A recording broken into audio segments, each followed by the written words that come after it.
We are all the products of our upbringing and how we were parented, our socioeconomic situation. All those things factor into who we are. One of the takeaways for me is that in any marriage, in any long-term relationship, whether you're married or not, you're going to come to a point in that relationship where there is something inside of you, a block inside of you that is preventing this relationship from moving forward, to going into its next phase, to becoming a better, growing, evolving thing. And you are going to have to sit down and deal with that thing. If you do, great, because then the relationship is going to continue and it's going to move on.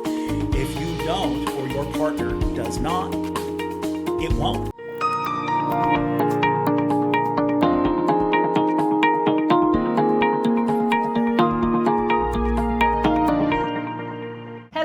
Welcome to OnlyFounders. It's Anne Gillaspie, your host. I have an exciting guest for you today, and I actually was going to do something not recording with John, but then I decided, in all of the transparency of the show and being totally fucking human, I wanted to do it on air. So this is what I was going to say. In past episodes, I have totally read the bio of the guest, and this is my experience when the bio is read. Okay, so the host of the show will go, "Hey everybody, it's Anne Gillaspie with OnlyFounders. Welcome to today's show," and then they go to the spreadsheet and they're like, "And on today's show, it's Anne Gillaspie is the CEO and founder of Fix and For," and you're like, what just happened there? And every time I read a bio, it's because you don't have it memorized for the guest and you're not naturally talking about that person. And I used to be like that. And I said that just sounds so stupid. So for today's guest, okay, I'm going to have John introduce himself because he is going to naturally tell his story better than I ever will, and I won't go in from "Welcome to OnlyFounders," and today's guest, John Taylor, is the CEO.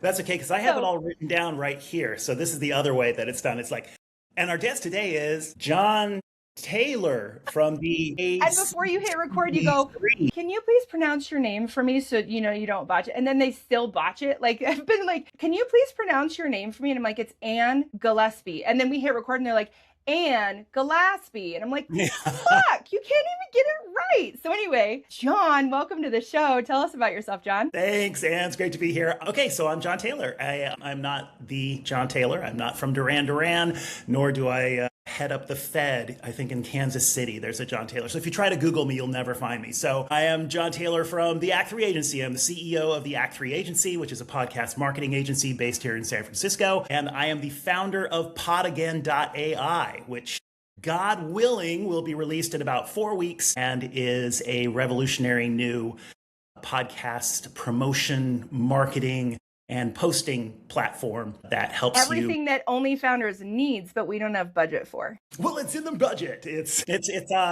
We're thinking that, hopefully the median price will be about $80 a month. And it will replace We're going to talk about that. Yeah. This is turning into a sales call. You guys actually didn't know you're just joining a live sales call. That's what we're doing. All right, carry on.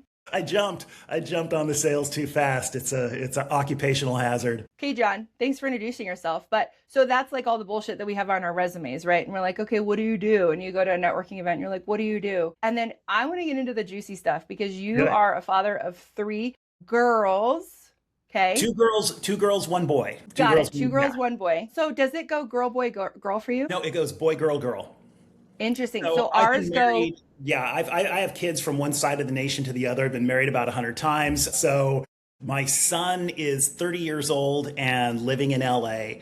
And then I decided to do it all over again. And so I have 2 daughters, 15 and 17. I love that. I love that you've been married 100 times. It's great. We should talk about that too. And then we have a girl, boy, girl. So our boy is sandwiched in the middle and ours are 7, 9, and 11. He will be well adjusted. He will be such a good partner. My husband and I talk about this all the time. We're like, holy shit, he has 3 moms because the 7-year-old is bossy as shit. So she's like, no, this is my spirit animal. And then his oldest is like, well, she's like a mom. And then there's me. And so I'm just like, you know what? I don't have to say anything. Like when the girls take over and Clive's like, oh, I'm like, oh, I'm out. You don't need another. Do you want a hug? Like, just come here. That's great. Amazing. So, okay, first question. We're just going to dig in. Why is marriage not your cup of tea? What's going on? Well, that's pretty ironic, actually, because my parents were married for 66 years. And my father just recently passed about a year ago. And they got married when they were like 20 and 21. So, I mean, I came from this incredibly, strong foundation of what a successful marriage should look like. I had to pay about $4,000 in therapy to come to all of this. So let me just save everybody the time and money. I thought of marriage as like a birthright, as like something that I would get and I would have and I would do well and everything would be great. And there was kind of this sort of, Brady Bunch attitude to it of like, everybody's cool. Everyone's going to work out their problems. Everyone wants to default towards becoming a better human being. Everybody is willing to work out their issues. Everyone wants to be happy. And guess what? They don't. It's not, that's not the I bet way it you is. like woke up and you were so fucking surprised and disappointed when the reality set in that that's not actually the case. Yep. So I have a question. Your parents were married for 66 years, but were both of them happy and fulfilled in that partnership? Well, that's a great question. And I'm going to have to say for the most part, yes. That's great. That's beautiful. They came from terrible backgrounds. Both of them were just, both of their parents were just out to lunch, especially on my mom's side. My grandma was the worst. And so they came into the relationship going, look, we don't want this. We don't want this. We don't want to be these people. And we don't want to do this to our children. And no, we have no framework. But the best that we can start with is let's not do that. And so that's how they focused. And that's how they, so they did have hard times where they had to learn how to communicate and where they had to, make decisions that were based on having no prior experience of what, the role model should be or what the paradigm should be. So yes, definitely tough times. But, they always found a way to work it out. And, my parents took, were incredible role models in terms of the career path as well. My dad was a super entrepreneur. I mean, in retrospect, we call him an entrepreneur now. He was just a hustler back then. He was always, doing something to, that was kind of different or entrepreneurial. Mom was a little bit more staid and more risk adverse, but they called it leapfrogging. They would sort of take turns like, okay, now we're going to focus on my career. You stay home with the kids. Okay, we're going to focus on my career. You stay home with the kids. And, mom eventually became one of the first female tech CEOs back in the 80s and 90s. And, and my father became a very successful writer. And so, they did it. So would you say that your parents, are your parents cycle breakers then? Yes, 1,000% cycle breakers, without a doubt. That's beautiful. Yeah. I am a cycle breaking mom. Excellent. And I would say, I think my mom teased some cycle breaking herself to show me by example, which was great. And I think that the story you gave of the leapfrog, I've heard that before. I actually have heard that from an older successful married couple as well. And they said the same thing. Our marriage took phases. It was sometimes we focused on her career and what she needed to do, and sometimes it was mine. And I really love that. I think it works well. My question for you is, so you had this example, and now I feel like I got a peek into your childhood and what your parents were like. So then where did that leave you with marriage for you? Was it maybe the naivete of what we had talked about, like the Band-Aids being ripped off, the wool's no longer over your eyes, and you're like, wow, not everybody is cool and actually wants to work on themselves and do the work? Or was it because you had those parents as role models, you went into it thinking they made it look so easy, so of course I'm going to be able to do this? And then when it was your turn to actually put it into action, you realize, oh wow, they really lucked out in finding each other. Not everybody is like that. Yeah, all of the above. Everything you said is basically, yeah. So it's both. I was kind of analyzing all of it. It wasn't really a question. It was like, let me tell you what I heard, John, because this is what I heard. This is it. This is the answer. Yeah, well, and it's true. It's true. And we are all the products of our upbringing and our, how we were parented, our socioeconomic situation. All those things factor into who we are. And one of the takeaways for me is that in any marriage, in any long-term relationship, whether you're married or not, in any long-term relationship, you're going to come to a point in that relationship. There is something inside of you, a block inside of you that is preventing this relationship from moving forward, to going into its next phase, to becoming a better, growing, evolving thing. And you are going to have to sit down and deal with that thing. And if you do, great, because then the relationship's going to continue and it's going to move on. If you don't, or your partner does not, it won't. It won't. And then, if you divorce, then you'll see from a distance, hey, look, you never got over this. So you never did the work. It was your fault. No, and that's the thing. It's like I totally and absolutely take responsibility for everything that I did that led to two divorces. But I did the work. And so, do you think that your founder life at all, with all the things that you were founding and doing? Also, you were a rock star before founder life. There's so many fascinating things about you. I was like, we got to dig in. But how do you think the journey that you've had in your work, and then we're going to dive into that next, maybe impacted the marriages? What was that like? Boy, that's a really good question, because isn't that that's sort of like the universal marriage question? It's like, how does your work affect your relationship? What are you prioritizing? Are you prioritizing your work? Or are you prioritizing the marriage? And there's three sides to that story, his side, her side, and what really happened, right? In my first marriage, I was trying to become a rock star, and then I did-ish. And I was on the road for a long time. I'd be on the road in the latter part of it. I'd be on the road, 7 months out of the year. Okay. And we had a newborn baby son. Ooh. And so that's not easy. I was a good boy on the road, had plenty of opportunities for the whole. I feel the tension that you said that with, like, I could have, and I didn't. And so we will, this is your gold star for that. Great work. Thank you very much. Great job. Okay. And I did my best to, give my wife all the support that she needed while I was gone. But it's still, it's very complex. It's very complex. I can imagine. Yeah. The only reference point I have to this kind of lifestyle is one of my really good friends married a musician.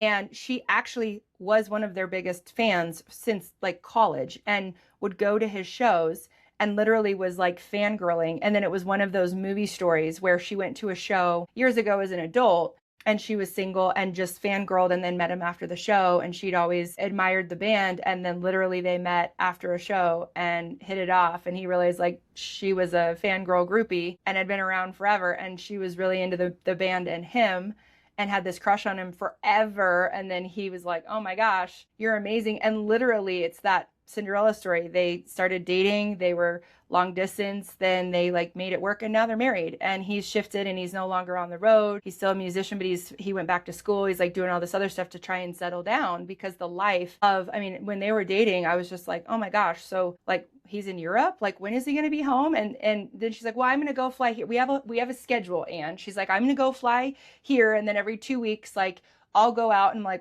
don't know what y'all are doing, but cool. And also just the glimpse of anyone who travels for work. Consulting. My husband worked for Deloitte when we first dated, and he was on project in a different city. And so we literally would do the whole, he's gone Monday through Thursday, and he's back Friday through Sunday every week. Or he could alt travel, or I could go join him. And it was we dated on the weekends. And that's just kind of what we did. But I think anytime that there is distance, there have been some cool ways to make that work. But when you throw in a newborn, nope. I don't actually know how you would do that with children, to be honest, because I know you have 3 kids. I have 3 kids. Having that newborn phase, I literally don't think I would have been successful as a mother with all of the things that being a new mom entail without a partner at home. Yeah. It's so challenging. Yeah, without a doubt. And the question then becomes, were you ready for the challenge? Did you accept the challenge? And are you willing to do whatever work it takes to overcome the challenge, right? I met my first wife when I was 20 and she was 18. And she was there when I turned to her and said, I'm going to start a band and be a rock star. And she was there when we played the MTV Music Awards, right? So she knew the journey the entire way. And, when we finally did sign and have that new opportunity to actually make some money at it, I was 31. So I wasn't a kid anymore. And I wasn't great, now I've got all the money I need for my Coke habit and a couple of Porsches, right? It was a fundamental understanding of I got maybe 5 years of this before my prepubescent audience throws me away at the whims of the next rock star, right? Yeah. And so I just need to like push it and just suck every penny out of it until we're cast aside. And then I can go, bye-bye. Sure, great. I got my money. I'll do whatever I want and everything's going to be fine. And, is the reality of that and the demands of that harder than, when it's actually upon you and upon your partner? Yes, absolutely. But like I said, I mean, you have to overcome it, right? And she had issues that she was not willing to overcome. Yeah. That makes sense. Thank you for sharing that. I'm not trying to like relitigate it, but trying to, in the context of it of like, okay, I'll give up everything. I'll drop from the band. I'll stop. I'll just throw all my dreams of this away for you and our family. And she's like, no, don't do that. I'm like, okay, then we need to do this and you need to do this. You need help here.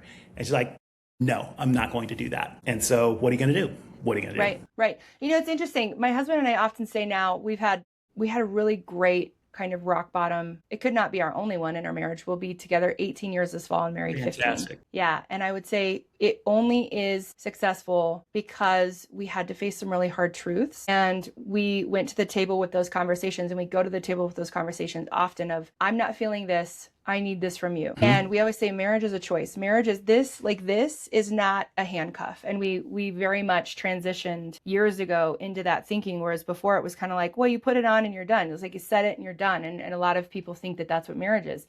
He and I did not have a great framework either of what a successful, happy marriage is. His parents are still married. You're talking years, lifelong marriages, but I don't know that they're both really happy or fulfilled or even the right partners for each other, because it's just ugly. Like it's not enjoyable when you're around them, right? So it's like, I don't give a shit how long you've been married. I actually don't.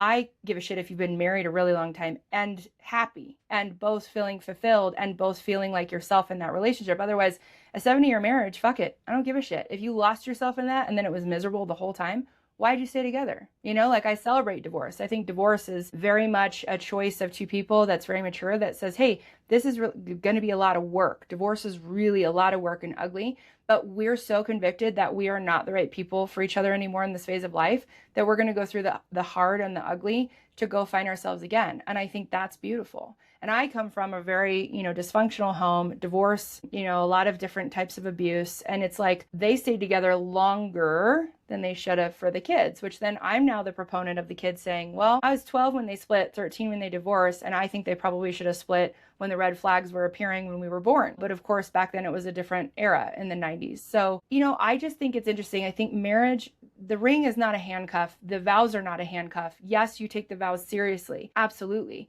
And they should not be to the detriment of your soul for a lifelong bound that is no longer serving you or the other person. So we always say, I choose you. Every anniversary, it's like, I fucking choose you. Marriage is a daily choice of, this is who I am. There's no surprises. You got to show up honestly. Your truth has to be safe. Your truth has got to be safe in the marriage. If your truth is no longer safe and you can literally share everything of who you are to that person and they don't make you feel safe and they cause shame or they are manipulated, like with emotions, all the emotional manipulation, anything at all. That's a choice. Do you really want to continue building a life with this person, raising kids with this person?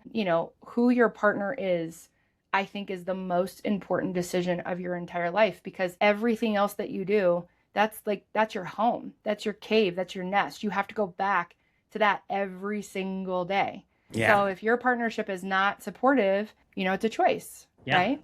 Yeah, I think it's incredibly wise, and it's a really good perspective, a good way to look at it. And especially when you talk about the kids, I think one of the great lies that we tell ourselves is that kids are resilient. They're not. Kids are not resilient. Kids are sponges. They are sponges, and they are soaking up everything around them all the time. And then they become adults and they go to therapy. Exactly. And work out. What is it that you work out in therapy? What's the main thing you work out in therapy? What happened to you as a kid? Exactly. Your inner child work, emotional regulation. Exactly. The very first thing they ask you, well, tell me how you grew up. Tell me about your parents. That's the first fucking thing every time. Yeah. Because kids are not resilient.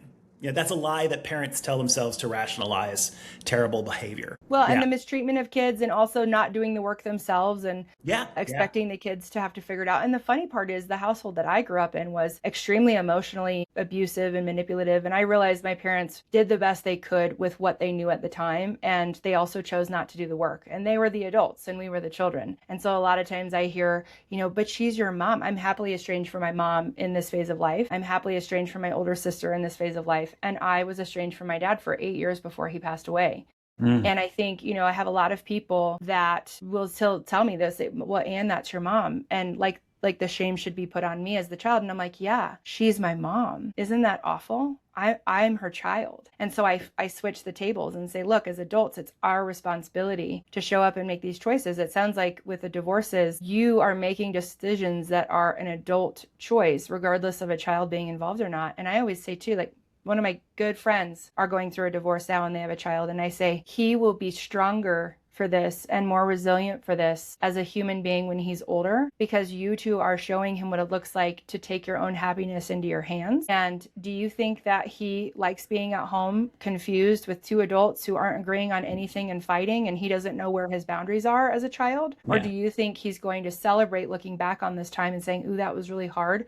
That was really ugly. And I'm so proud of my parents because they made the choice and separated. And I got to go to 2 different houses with 2 adults that were finding themselves or were finding their happiness and were defining what made them then, that I got to be raised by 2 adults who weren't arguing and, who were figuring themselves out, and modeling what it looks like to get your shit together. Because that's what kids need. Kids need examples and modeling of adults figuring their shit out. Because guess what?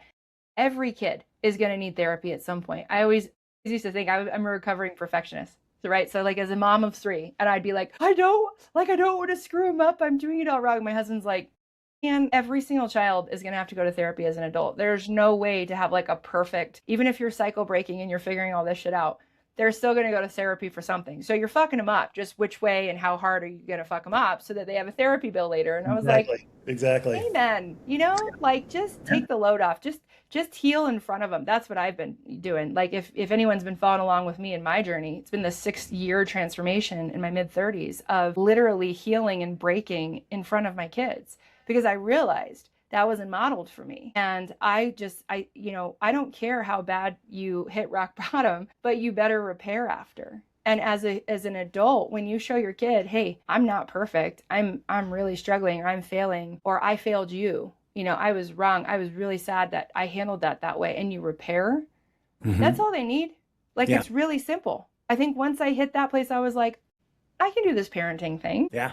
So let's talk about you being a single dad of 3 kids. What is that like? What are their ages again? So there's 30. He's on his own and doing great. And then 15 and 17. So are those girls split custody with you and your ex? Yeah. So we've evolved into a very happy co-parenting relationship. I mean, that's beautiful. We're fundamentally different people. And so heads are going to butt, and there's, different approaches, different styles. Okay. But, as long as you're okay with look, the kids are safe. And of course they are, it's not that sort of thing. Then you just sort of leave that alone and okay, cool. So it's a complete 50-50 split. We only live a couple of miles from each other. Yeah. So that works out really well. I'm going to applaud that. That's huge, because I think you doing that move shows the girls boundaries. It shows them that their mom can be on her own, their dad can be on his own, and they still get access to both of you. That's like the best of both worlds. That's all you could ask for. Yeah. And absolutely. That you guys live close. Like, it's not this dramatic change of life, change of scenery for them. I've also heard of some parents that split and they're like, well, I need to go back to Florida or Nebraska or wherever. And then one parent's like, okay, well, let's just send them on a plane. Like, I feel that's so disruptive. I feel like we should change the narrative. Instead of staying, together for the kids, it's let's divorce amicably for the kids. Like, the whole language should change. And that should include, while we're raising children, stay in a similar location so that their life doesn't change regardless of who is the guardian of them. And let's be a little selfless in that phase of life. And let's make sure they're at the same school and they're not having to fly on a plane to a different place, Yeah. That's where I think it's not stay together for the kids, but let's split for the kids. And how can we make are co-parenting as best as possible. And then when we're empty nesters, get the fuck to Florida and Nebraska. I don't care where you go, but like that's when your life can begin again for you. You know what I mean? Yep, exactly. And a strange reality or phenomenon maybe of our crumbling 21st century culture is that there are divorced couples now that actually never move out of the house because I've heard of a lot of that. Yeah, can't afford to. I actually think that's awesome. If you can find a way to do. make it happen, if you manage to do it amicably and you don't hate each other and you can see each other in the hallway all the time, then yeah. Well, and this is what's interesting about that. I find it where if you are not romantically partnering good for each other as a partner, but you guys do great with raising the kids. And you wouldn't have a problem if there's like a guest room in the basement or like a different side of the house. So it's almost like a roommate situation, but you have a wing or you have like a level, a floor. And you have conversations that are very mature around this marriage isn't serving me as a partner and you know, a romantic partner that I'm getting fulfillment out of. But I love raising the kids and running a home with you. And we do that well. You know, in this kind of economy, I'm now like grandpa. In this economy, it does not make sense to have two houses, two locations, two sets of bills. And if both of you can come to the table and say, look, are we going to start dating other people? How do you feel about that? Could we have nights where you're on the kids and then I'm on a date and I can have someone back to my room or the basement or whatever? Like if that is a mature conversation where you say we're split and also we're going to do the life thing together, but be roommates. If there was a level of best friendship there in the marriage to begin with, and that could happen, why not? Right. And the kids still get to see both of you in the same house, but not trying to like be this romantic partnership for each other that isn't working. I actually have had a few friends that have gone through that split where when they stopped trying to be each other's romantic partner and like the expectations of society on a marriage, all the shit started working because they just kind of let it go. And they're like, we don't have to have sex. We gave up. Like we're done. And then it was like the tension was done because the pressure was gone and the shame and the guilt they were putting on themselves of like, I don't want this with this person anymore, but I have to. It's like when you release the shoulds and you just fuck off to it and you're like, we're going to just make the rules what we need it to be. I feel like you can really settle into a friendship and a co-parenting ship that you're like, okay, this can actually work. And then the kids can get their family together amicably without seeing their parents trying to force everything. Right. Yeah, absolutely. And I think it also raises a really important point that one of the vows that we fail to remember is this whole till death do us part. And that's a long freaking time. And if you're 25 and you're getting married, if you're 30 and you're getting married, and you know, you're expecting somewhere in the 50, 60, 70 years of marriage. Life moves in cycles. When you're married for 60 years, something can be shitty for 4 years at a time, for 6 years at a time. And it's not always like, oh, this sucks. I fucking hate you. We need to divorce. It can be like, you know what? This isn't working for right now for these. And it hasn't worked for years. And you know what? It might not work for a couple years more. But then again, it might change. So you just sort of have to accept and change the rules, change the dynamic of your marriage and say, look, you know, we're going to have to just sort of like, and I guess the classic example is, you know, stepping outside the marriage, having sex with other people, right? You're like, oh, I've lost it for you. I don't have the emotional connection. I don't have the physical connection. And then it's like, okay, well then maybe we just open things up, go nuts. And, you know, and then, and maybe that's a 2-year, 3-year, 4-year cycle, you know, and then through that cycle, you realize, okay, you know, that dopamine of the first time that we hit the mattress is fucking awesome. But I've done that 4 times now, and I've come to learn that like that's not everything. And I don't like these people that I'm sleeping with, and I don't want from them what I had from you. And you have this time where you learn and you grow, and then you start it and you come back and you're like, you know what? Went through that, discovered this, let's stay together. I love that perspective. Yeah. The perspective that you're giving is what I would consider just an open mindset in general, right? When you shift from being a closed-minded person, it's open-minded. And the fact that you said, if we're going to do this thing for a lifetime, we are going to have phases. There's going to be cycles of us as people, and re-meeting your spouse in every different phase and cycle constantly and being curious about them and making an active choice to show up in that, I think makes a huge difference with an open mind. And I love curious so much. I have a tattoo, curious, right? I think when you are curious about your partner, when you're curious about yourself, to know what to show your partner to choose. When you're curious about your kids, it makes you a better parent. When you're curious about your family, people evolve, and we always just kind of think as a human condition, well, this is who I fell in love with, and so that must be forever, right? And how dare they change? But I think what's interesting is you said you open up. Have you actually been in an open marriage? Did one of your marriages ever open? It was more like she wanted it open and I didn't. She'd had an affair. We knew there was a problem. At that point, I was able to recognize that an affair is not the problem. An affair is a symptom of a problem, right? Smart man. Yep. Thank you. And so I'm like, a part of me was like, okay, go do this and we'll meet again and, see what's really going on.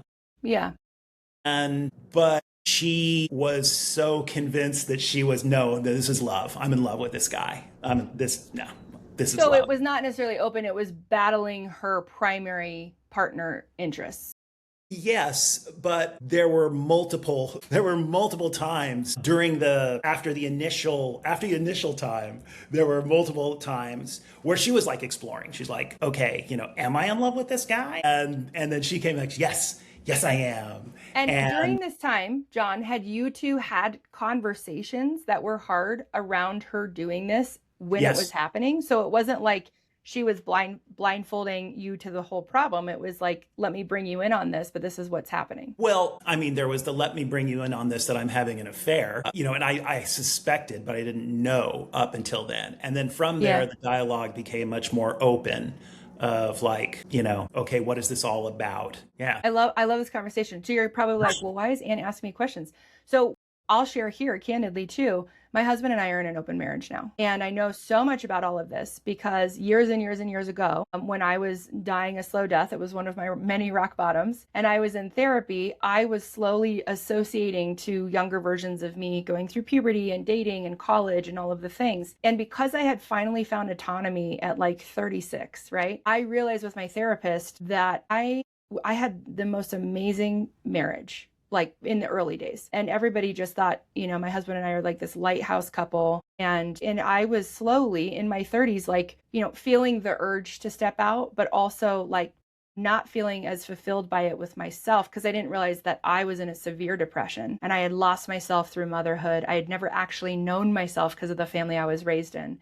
And so I didn't really know what I was starting with until motherhood hit. And then I continued to completely disappear from what even was there of Anne. And so I believe that I truly found Anne in my late 30s. And as a part of that, realized for this phase of life, which is why I love open versus closed mindsets, I probably have always not been a monogamous. I didn't even know you could have a relationship structure choice until therapy in my 30s. And I was like, oh, shit. You can actually choose your relationship structure. I had no idea. And it was a year of like the word open kept finding me. I'd like meet random people who were open at this couple through, some networking. We're like, well, we're in an open marriage. I'm like, whoa, you just said that? Like, how dare, that was weird.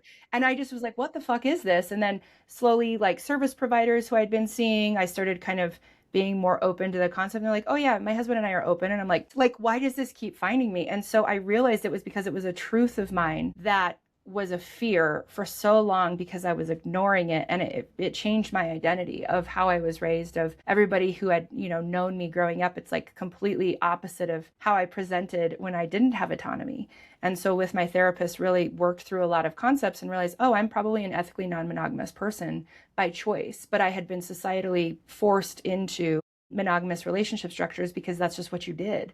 And I wasn't really always happy with a lot of that because I'm very poly. Like I have a lot of capacity and love that I could have multiple partners. I call them multiple bucket fillers, but I believe we have multiple soulmates, and those soulmates could be delivered to you as a business partner, as a best friend, as a lover, as a spouse, as a partner. And I think that when you're open to that and you do the work to open your mind, it doesn't really matter if you're physically open or closed. When you have opened your marriage, and it sounds like you have opened your mindset, right? When you have the realization with yourself, regardless of being physically open or closed, that's kind of what my husband and I were talking about when we opened. So we've been open for 3 years. And that whole 2-year span before we got to that point, that's why I say we're 2.0 into our marriage of really seeing and giving each other what we want and need for right now, for this phase of life, right? And it is working beautifully for us. And it is so ethical. And it is literally skyrocketed our already amazing communication to the next level of amazing communication and more therapy and healing and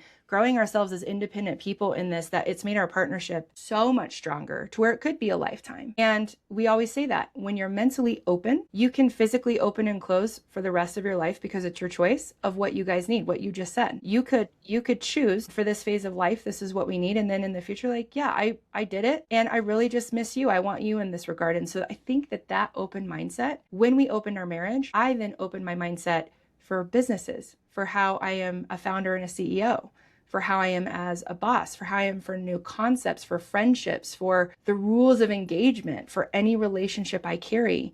It was like Anne's little closed-minded from her sheltered, controlled upbringing just exploded. And the amount of acceptance and gratitude and openness I have for energy and different kinds of people and clients and, all the people that I thought were bad and good in life, there's no such thing. You have to navigate it completely differently. So I love that you went into that, because this is the first time on OnlyFounders I've talked about my journey of that. But nice. I have never felt so seen. The last 3 years have been some of the most joy-filled years of both of our lives. Didn't even know my husband needed it too and loved it and craved it. And he's just thriving in this the way that we are. And it's really supporting both of us, and it's really beautiful. And so now, as our kids are a little too young, but when they're going in through puberty here in the next 5 or so years, we plan to use it as a guiding tool for them in relationship structures. And as they're choosing partners, we say, look, did you know that you can choose your relationship structure? And there's monogamous and non-monogamous. And dad and mom are choosing non-monogamy right now ethically. And this is what that means. And just giving them that choice, because my whole, teen and high school and college years would have been so different had I been given permission and information on how to do it ethically and safe. And there's a whole lifestyle of people out there that are super healthy and have done the work, and they're in the open community. And there's also a lot of very toxic, unhealthy, mentally unstable people, of course, just anywhere you go. Every group. Yeah. You know what's funny with all of this? So of course our kids are too young and they don't know about any of this, nor should they. But it was funny because there was a school dance, and my son, who's 8, turning 9, he asked 2 girls to the dance, and we were like, why did you do that? And he was like, well, because I like both of them. And we're like, well, but why didn't you just choose one? He's like, because why wouldn't I take both of them? And we're like, maybe he's not monogamous. And so we're just laughing because it's like the early days. My husband and I are joking about it. And he's like, and then our son literally said to us, he goes, well, Mom, I told both of them. And I was like, well, what do you mean? He goes, I was honest. He said, I told the other one that I asked the other one, I said, he's already ethically non-monogamous. I said, did they have a problem with it? And he goes, no, it was fine. And he's like, but I need to go to the store and get 2 bouquets for both partners. And I was like, nice. Well, he's doing it right. I was like, maybe this conversation in 5 years is not going to be a challenge, because they're all just going to be like, yeah, that makes sense, because it's the whole younger generation. And I also guest lecture. And so in some university classes, I've been hearing the younger generation talk about, how they're moving through dating and relationship structures and support. And so many of them are talking from this kind of poly, fluid, open place that I feel our older generations could really learn from, because the way they talk about ethical relationships and being open, and well, why wouldn't you have, multiple partners? Because it's unfair to put all of your expectations and support on one person, and it's rare to find one person to satisfy everything. It's really been interesting. Yeah, it is interesting. And I in retrospect, there's from what I've learned, I wish I could go back and sort of do it all over again, because we been handed down generation after generation these sort of norms and standards of what a marriage is, right? You can go all the way back to marriage is your relationship, is it significant, is symbolic of Christ's relationship with the church, right? And that's why we get married. And then all the other things, all the other traditions and standards are like, well, monogamy is really all about a man being able to trace his lineage and pass on property, right? Because property only goes to men. So I need to know that you're not fucking around and that this guy is actually my son so that he gets all the property. And, once you deconstruct these things, and really look at them for what they are, and then sort of combine that with asking your own questions, like, what do I want, what works for me, and those are the sort of things I'm trying to pass on to my daughters. Like when we do talk about marriage and stuff like that, one of the primary things I say to them is, well, you have to define what marriage is. What does that mean? Yes. What does that mean, getting married? What does that mean to you? What do you want? What's, if you were to make your vows, what vows would those be? Skip all the vows, that have come down through tradition. What makes sense to you? What do you want? Why does this, write your own story and make it work for you. And I love that. That's you cycle breaking right there as a dad. Like you're telling your girls, hey, you don't have to, because I was very much the tradition, the religion, the conformity, as a girl navigating all of that. I didn't really have that mindset from a parent of you can choose. Like the whole idea of choice wasn't really in my narrative. It was, I was a good girl. You said on tour, you're a good boy. And I just resonated with that because I grew up as a good girl and realized being a good girl and being a good boy is garbage. It's fucking performative. And it needs to go out the window. And so when we're looking at not breaking the rules or conforming to some type of expectation of ourselves, have we asked the questions with ourselves first of what constitutes my being good or bad to myself, which is really going back to honesty. It's right. You got to tell your truth. Yeah. And you can't let your fear of whatever that truth is going to disrupt run the show. That's like my whole thing, right? That's my brand. It's like you have to share your fear, and it starts with truth telling. Yeah. What is your truth? Yeah. Yeah. What is your truth that comes from you? Because this whole thing, if you want to go down this rabbit hole, the whole thing of being a good girl, that's a patriarchal construct. Yes, it is. Yeah. That is like, and also this whole idea of like, well, it shouldn't be your choice.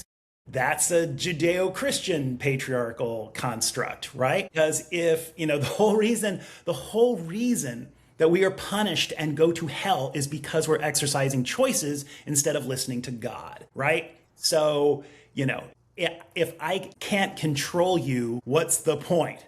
So, yeah. Ding, ding, ding, ding. John tailored today on the reasons why religion don't work. Yeah, it's all tied together. It's all of it is tied together. So 100%. Yeah.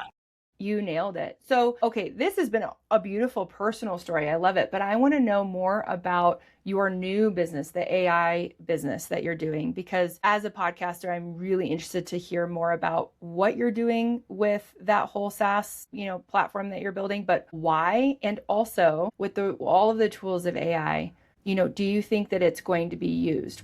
Does the market exist for what it is? So let's talk about that. I'm sorry, Anne, that's just too personal of a question.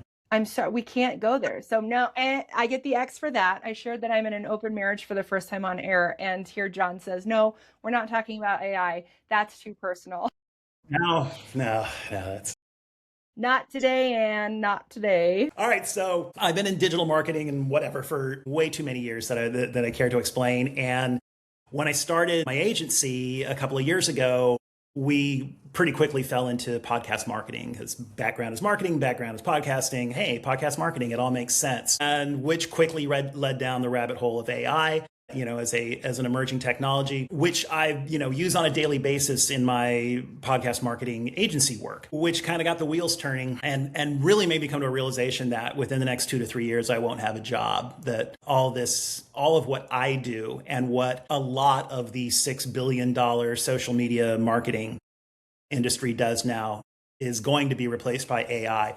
So I figured I'd just get in on it and make some money off it and retire before I just lose my job. So here you are, you're a podcaster and you've got all these episodes that you've created. And one of the main problems in podcast marketing is that podcast is a contained unit of content. It is trapped inside of an audio. It is trapped inside of a video. So this is why we make clips, and this is why we make blogs and summarize transcripts and all this sort of thing, is to take that content out of the podcast and put it into a format online where AI can find it, where SEO can find it, where people online can just find it, right? So with PodAgain, what we're doing is we're giving podcasters access to their own content. What it does is it takes your library of episodes and creates a searchable knowledge base out of it. So think of it as a chat GPT only uses your proprietary content as its knowledge base.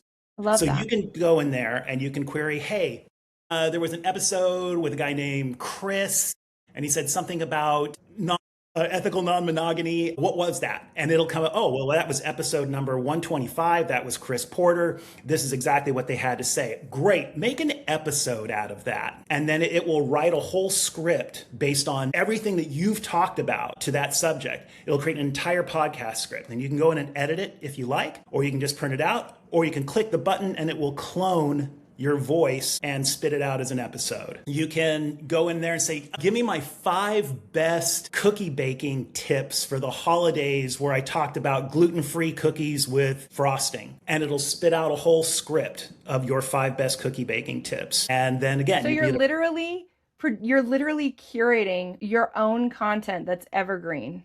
And exactly. You're reformatting all the work that you've already done to then produce a net new episode from your own shit. Exactly.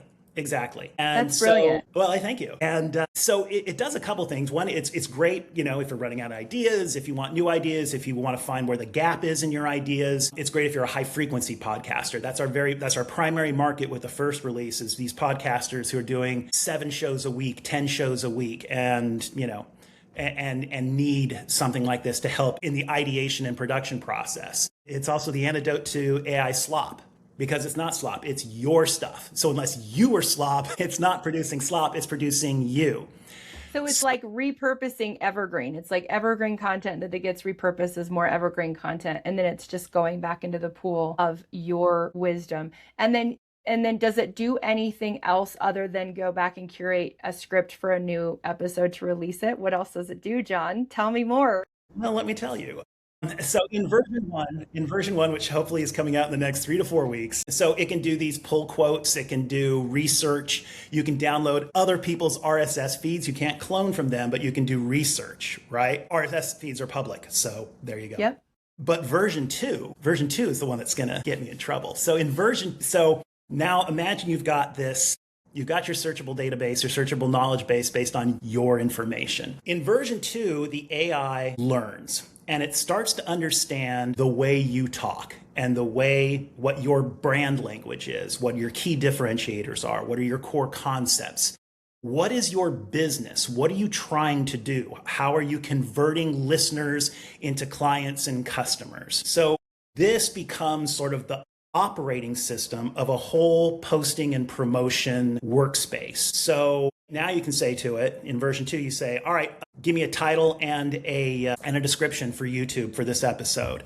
And it goes into the knowledge base and it says, these are the words you use. These are the keywords that are popular right now. This is the way that YouTube runs its algorithm. So this is the suggested title. And based on all these different factors, algorithmic, competitive, your knowledge base, where the gap is, everything. So, and the more you do it, the more it learns.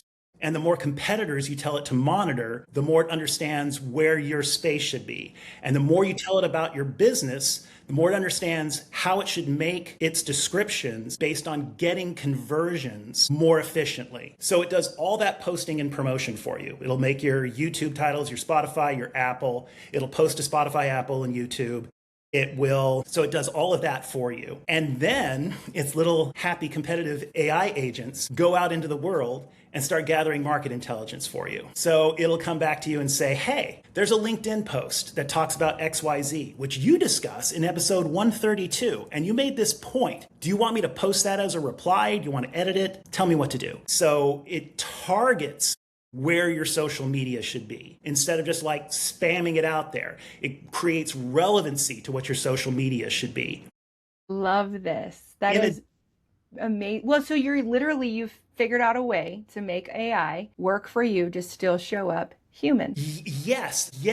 But the real sort of thing here is that to me, it's using AI the way AI should be used for speed, efficiency, and taking in an ocean of information that a human brain could not possibly get through in less than like days, right? And it's going through and curating and fine-tuning and associating those different pathways of content from you, right? And then from the relevancy of the world with marketing and all of the things. And it is literally spitting out these specifically targeted streams from that ocean that make sense in alignment.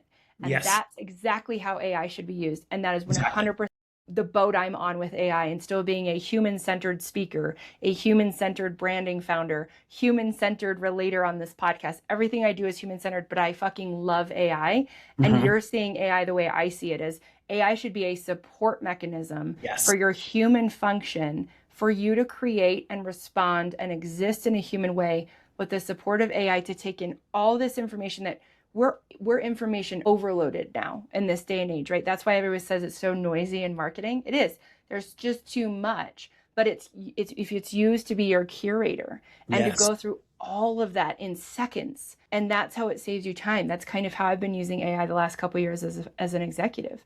It's like, it's not going to do things for me, but it's going to help me get, all of the things in order that would normally take me, weeks and days of time. I could do it in seconds, and then I can just spit out a result that's mine. I can react to it. 1,000%. And that's what we're trying to have it do for you in one sort of easy workspace where, these sort of intelligence modules are doing their things and are just delivering this to you. Hey, these 53 competitors that you have, they're not covering this topic, and we think this topic is important in your industry. Do you want it to be the subject of your next podcast? And then it's also going to network. So anyone who uses it can opt in to the user network. And in the user network, the AI agents will talk to each other about each other's podcasts. And it will say, hey, this podcast over here is doing something that has a very similar audience to yours. You guys should do an exchange of ads, or you guys should swap episodes. Or, hey, this guest over here, they'd be a great guest on your show. You should contact her. Here's her contact information. Or, hey, you and these 10 other podcasts, if you combined all of your numbers, you would make an actually great network for a sponsor that is, by the way, this sponsor who is looking for this audience that you would create as a group. Why don't you explore that opportunity? So yeah, it's sort of a comprehensive way of using AI to market for a podcast. Okay, so I joked about this being a sales call that we hit record on in the beginning, but now I'm like, no, I'm fucking serious, John. Are you having beta testers, and how do I get like an early sign up? Because this sounds amazing. As soon as version 1 is available, I will totally let you know. Put me on your list. Yeah, thank you. If anybody is listening now, you can contact me, John at act3agency.com, ACT3, the number 3, agency.com. Send you the free trial. And our free trial, it's not like a freemium thing. We give you absolutely everything, and you can use it for a week. And if you like it, you go. And if you don't, you don't. Love that. Yeah. That's great. That's incredible. I'm really glad that you started that, because I think that there are so many different AI tools out there that if you wanted to kind of build and hodgepodge and piece together your way of like, well, let me use this for this. And then there's Claude, and then I'm going to build this whole agent to work behind the scenes. Like, if you're not actually the master of AI and the tools, and you don't want to yet learn another fucking AI masterclass, which I'm checked out of that. Okay. I started 2 years ago. I got some AI consulting. Hell, I built a second business on the backbone of AI, because we were delivering brands in 10 days with 10 to launch using AI. And so like, I got very in the weeds with that as the founding member of that company. And then now I'm going, you know what? I actually don't want to take another mastermind. I don't want to get your guide on how to set up Claude to do all of my shit, because guess what? I don't want to fucking do it, because I'm 42 and I don't execute anymore because I'm tired and I have 3 children at home and 3 businesses. So I'm now going to take a step back. I'm going to say, hey, I want to pay a service that is going to do all of that mastery for me and has it all figured out and has all of the things that I haven't thought about, because that to me is worth my time and money. And I think this is exactly what I'm seeking for OnlyFounders. But also I think many of us who have these podcasts, we have the podcast, right? You can go get it produced. You can produce it yourself. You can get it published, right? So we're there, like we're publishing on YouTube. You're publishing on the audio version and it's there. And then you're like, oh, I'm going to take these clips and I'm going to go post it on social media. And that's my marketing. And it's like, even I know, like from the beginning, I'm like, that's not podcast marketing. Like that sucks. You do like a post and then, oh, another post. And then you tag the guests and all of their things, which is what we're going to do for you. Like, hey, we're going to tag all of John's things here so you can go find them. But then it's dead. And what you said, like all of that content, I mean, OnlyFounders isn't even a year old. But once we start really cooking again and we get all of these episodes, this is already like episode 69, I think, for the show, but this is in our 70s because I already have guest shows coming out before this one. So as a solo show now that's just mine, like we're already in the 70s for overall, but this is like episode 5 or 6 for me in just a month. And I just feel like all of that, you're only giving 1 or 2 LinkedIn and YouTube shorts and Instagram clip mention for what that show was. And then it's just there. And you're praying that your description and your title and your tagline are going to survive on YouTube to be evergreen content that people constantly go to.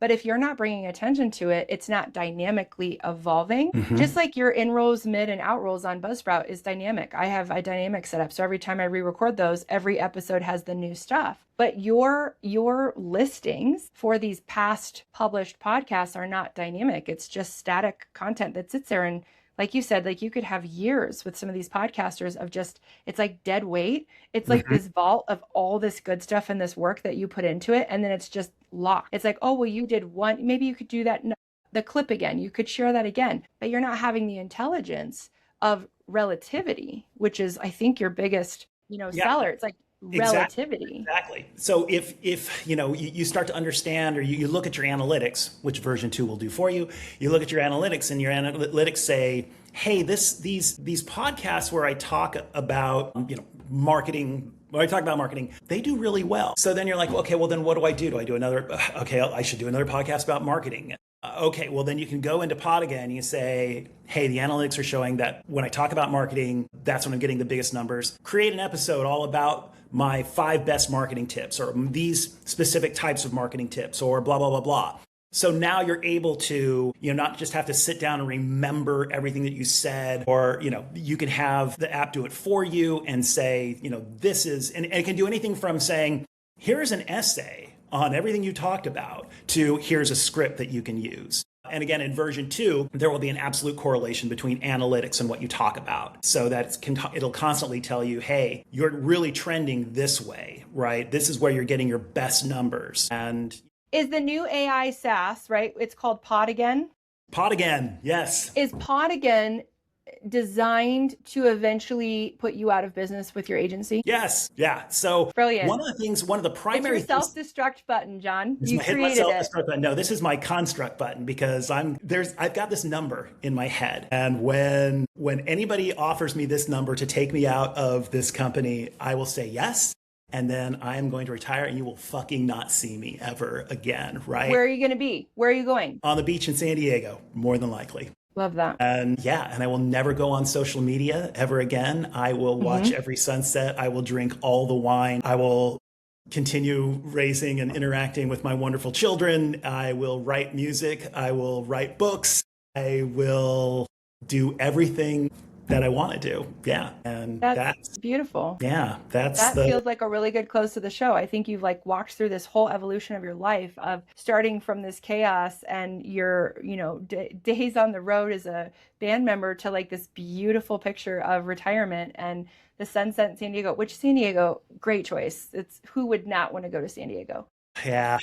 And I think it's a really great picture of you not losing yourself in both founder life and parenting. And I think a lot of people can lose themselves in both. And now in your latter years in life where you say, look, these are the lessons that I've learned and this is what I want to do. And, social media doesn't exist there for you. And that's there for a reason, because when you have truly feel like you've you've done the things that you wanted to do, which with your businesses, you're like, yep, I'm going to create this. This is going to be income. This is going to buy me out. I'm done building and this is how I want to spend my time. I think that's really important because as a founder and a single father, you don't have that time to go, a lot of people would say, well, do it now. Why wait? Go sit on a beach, go drink wine, go do it. And you're like, I'm building. Like you have to build and you have to put in the grit work and the, all of the hard stuff right now to build for the future that you want. It sounds like you're really focused on that, which I feel is going to make you extremely successful because when you're manifesting that sale, when that number is going to hit, which it will,